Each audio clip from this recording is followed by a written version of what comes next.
Hi everyone, so tonight it is a week before Halloween and we are carving our pumpkins. If you have any livestock, you should save your guts. We separate our seeds and our guts.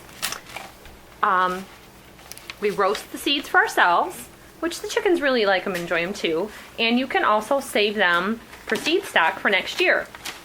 So this is our guts and any of the scrapings and the cuttings from the kids carving their pumpkins. This is a pile of guts. Jack is 9. Jack knows how he's supposed to do it, but Jack's being a little bit, well, he can't really wait to get into it. So Jack has a pile of guts here. When you first start carving a pumpkin, there's a pocket of seeds right in the center in the bottom. And then some of the seeds stick to the stringy guts. So we keep a colander handy and we separate the seeds as you are carving and gutting your pumpkin. Then all the guts come out separately in these big clumps and those go in the gut bowl. So you can always go back and pick out any little seeds as you go. So now you've got a colander full of seeds and everybody's finishing up their pumpkins. So you go over to the sink. Here we have colander number 2. Now I just rinse these off. Cold water, warmish water seems to work really well. Hot water kind of contributes to the slime factor of it. So I rinse them out. I get any little strings. And I spend a good amount of time doing this. You do not have to do it with running water if you're concerned about your water usage. And you could just run your hands over them. So for the purpose of this video, we're just going to do it this way.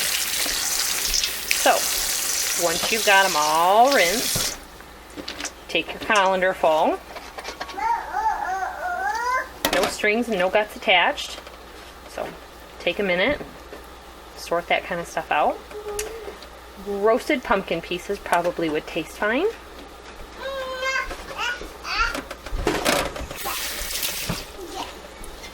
But we want just the seeds for a snack.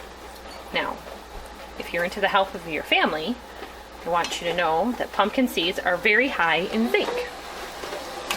Zinc helps keep you from getting sick. And if you are sick, they always recommend that you have zinc and vitamin C. So here we've got a pot of water, and you want to salt your water. You can salt it to your taste.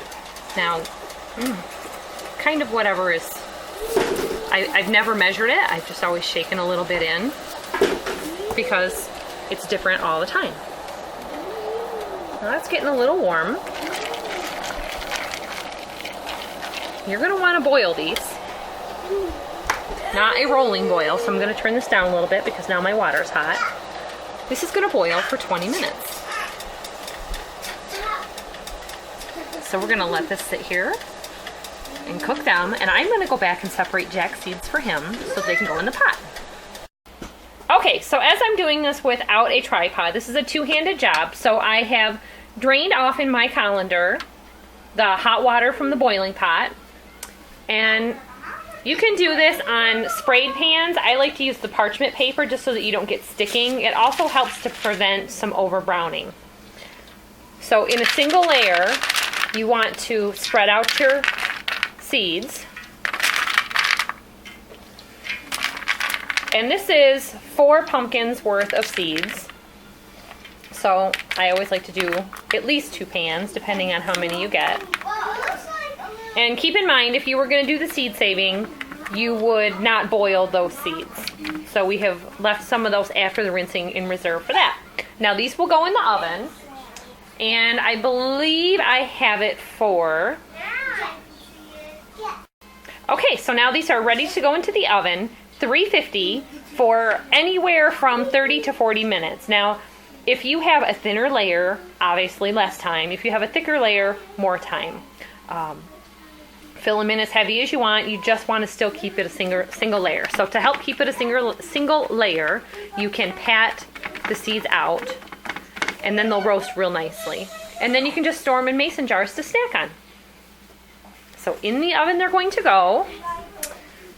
And as you know, we're a big family and a busy family. We've always got other things going. So the oven is already warmed up. Dinner's coming out. So we'll let those roast for just a bit.